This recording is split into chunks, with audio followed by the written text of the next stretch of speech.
Bienvenidos, mi nombre es Andrea Ramondino y hoy vamos a hablar de números complejos. A lo largo de nuestra vida conocimos varios tipos de números. Los primeros que aparecieron en nuestra infancia, con los que nos enseñaron a contar, fueron los naturales. Aquellos que no tienen coma y que no son negativos. Más adelante conocimos los enteros, que son los naturales, más sus opuestos, que nos enseñaron que esos opuestos eran los negativos.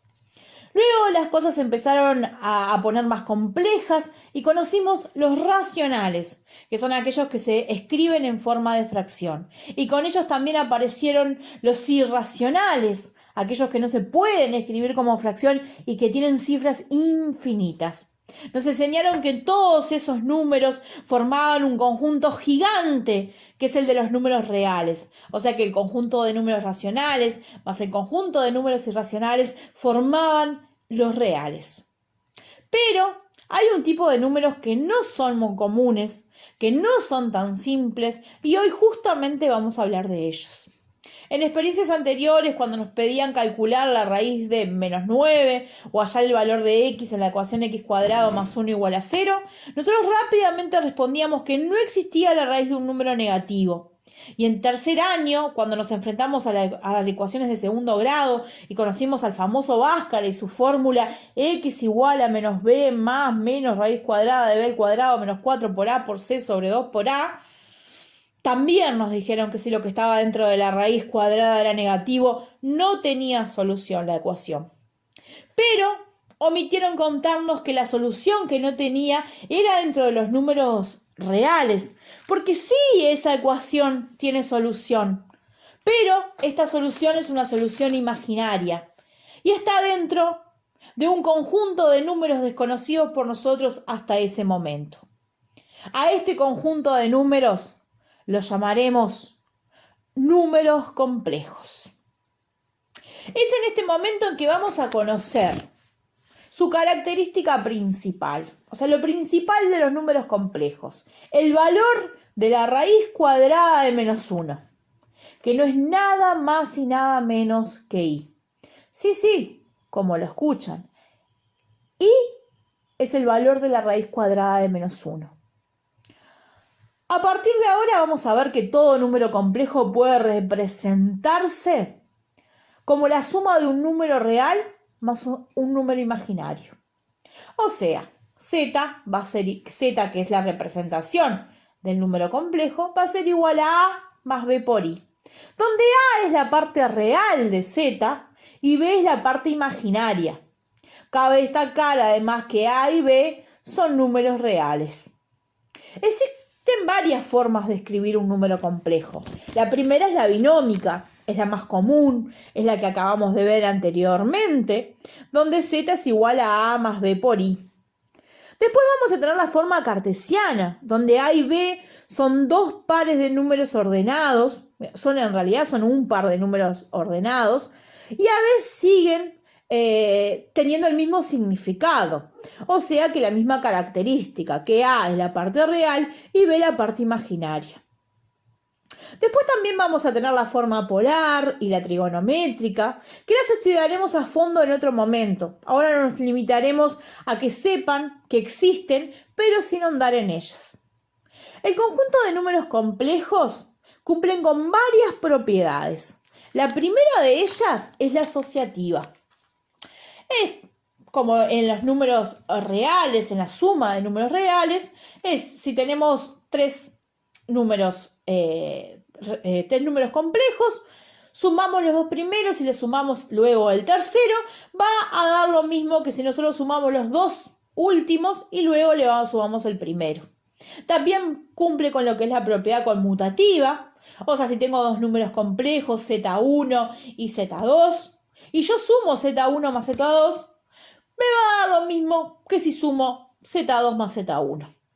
También cumple con la simétrica, con que tiene simétrico y también con la propiedad de que tiene neutro, pero en esto vamos a ahondar también más adelante en otro video. Simplemente ahora nos limitamos a nombrarlos y a que sepan que existe.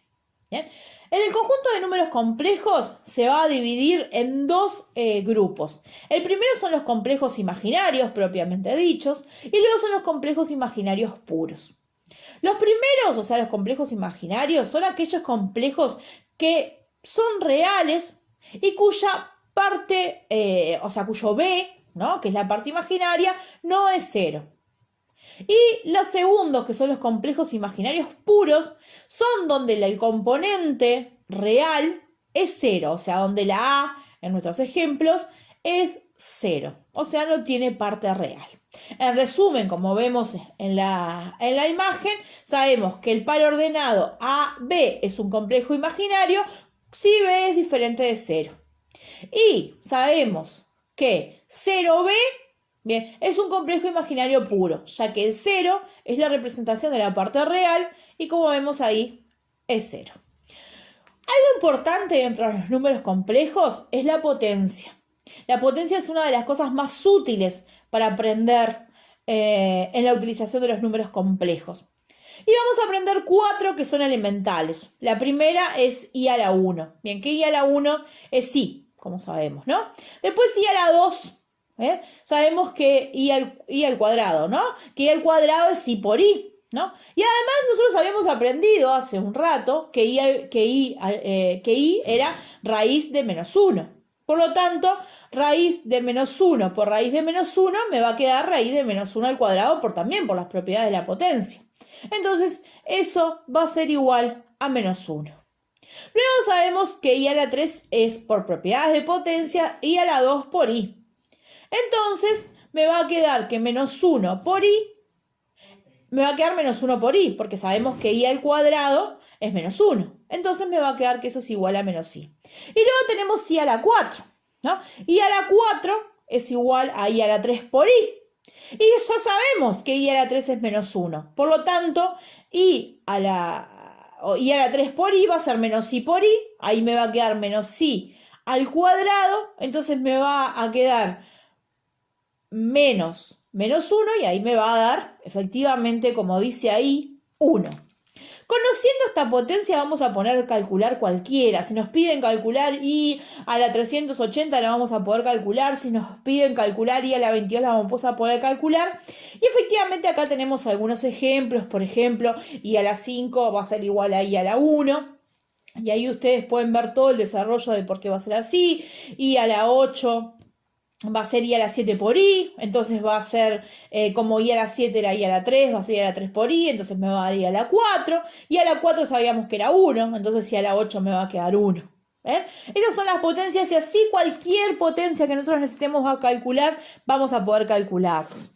Ahora lo que vamos a hacer para ir terminando el video, vamos a ver una pequeña interpretación geométrica de los números complejos. Los vamos a representar en un eje cartesiano, como vemos ahí, donde el eje de las X va a corresponder a la parte real del complejo y el eje de la Y va a ser la parte imaginaria del complejo. El plano determinado por los ejes se va a denominar plano complejo. En resumen, la representación de un número complejo es a través de vectores. En el ejemplo vemos cómo se representa el número complejo z igual a x más i por i y su conjugado, del cual vamos a hablar también más adelante en otra lección, pero ahí lo podemos ver que su conjugado es x menos i por i. Muy bien, hasta acá simplemente ha sido un avance de lo maravilloso mundo que nos presenta este conjunto de números complejos, que es mucho más extenso, en el cual seguramente vamos a ahondar en próximas lecciones. Hay muchísimo más que hablar de números complejos y cosas muy interesantes. Mi nombre es Andrea Ramondino, nos vemos en la próxima.